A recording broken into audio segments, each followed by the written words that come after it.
Hello, my literary luminaries, and welcome back to another Top 5 Thursday. This week's topic is the top 5 characters that you always defend. You'd think I'd have an easier time with this list, given how often I end up saying, yeah, but this thing. I've got my top 5, so without further ado, let's get started. Number 1. I am actually going to take 2 from the same book series. I didn't mean to, but... Number 1, all of you can probably guess, because that's Severus Snape from the Harry Potter series.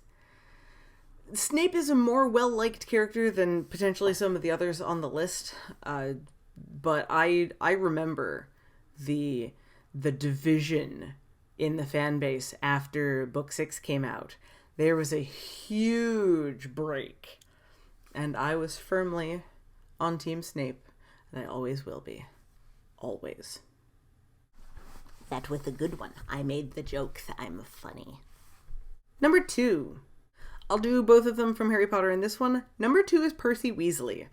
I've always loved Percy. I know he's kind of a dick, and he gets worse as the series goes on. But by the end, he's basically made amends. He just likes order. He likes things to be just so.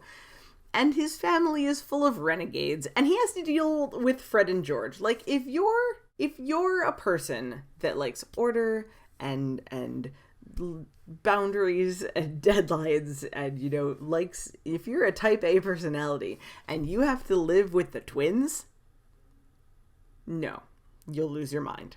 So, I love Percy Weasley. I think he's lovely. Don't judge me.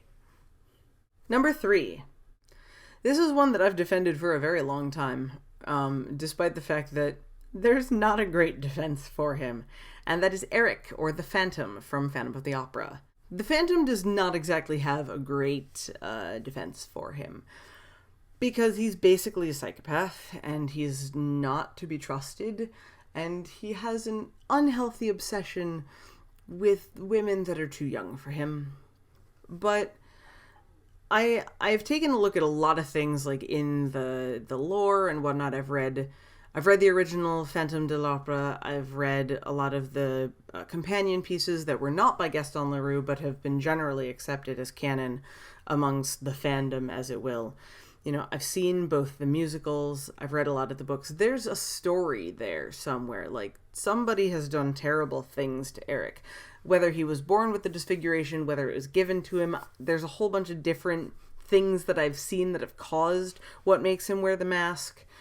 But something made him wear the mask, and something taught him that wearing the mask was the only way to exist in the world. And I think that's sad.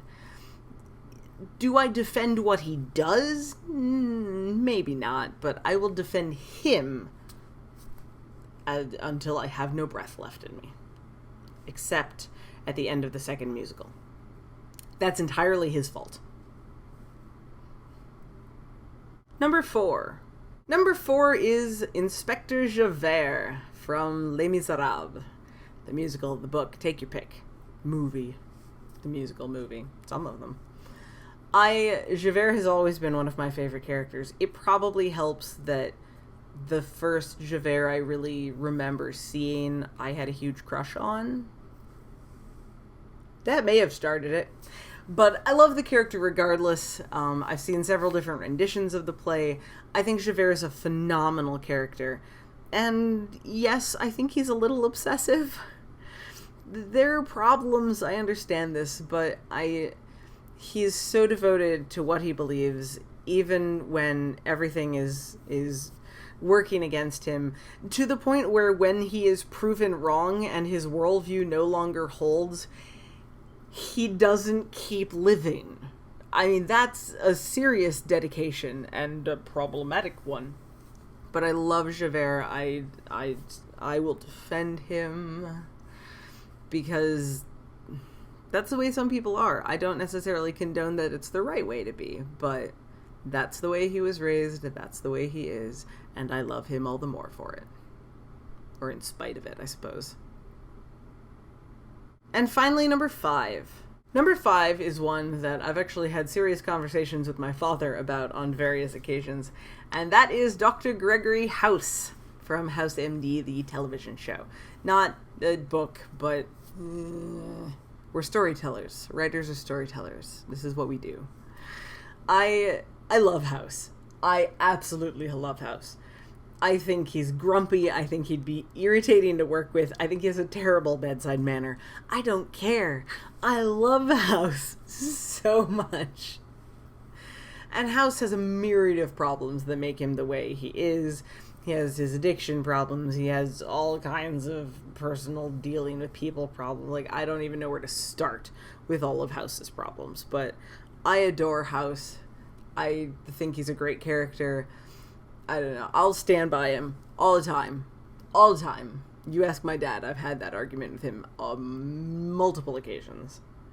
But those are my 5 characters that I defend. Let me know, what are yours? Do you think that you have good reasons to defend yours? Or are you more like me and you're just like, I don't care, I like them? Either way, I'm cool with it. Let me know in the comments down below. As always, I'd love to hear from you. And of course, you can always, if you're finding me on Twitter, you can tweet at me there, at KRyanFrey. If you liked the video, be sure to give it a thumbs up. And if you're new around here, why not subscribe to be notified whenever I post new videos? Should always be on Tuesdays and Thursdays.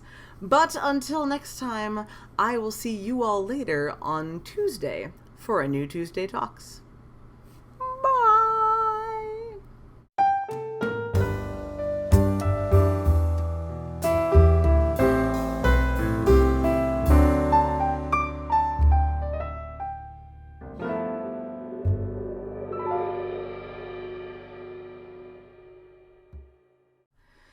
Yes, oh God. Again with this.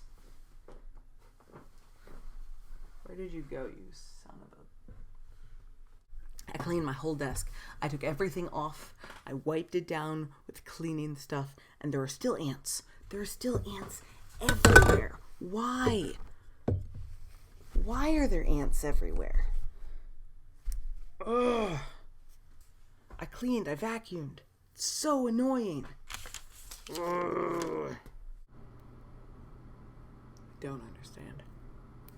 You know, camera, someday I'll figure out what your problem is.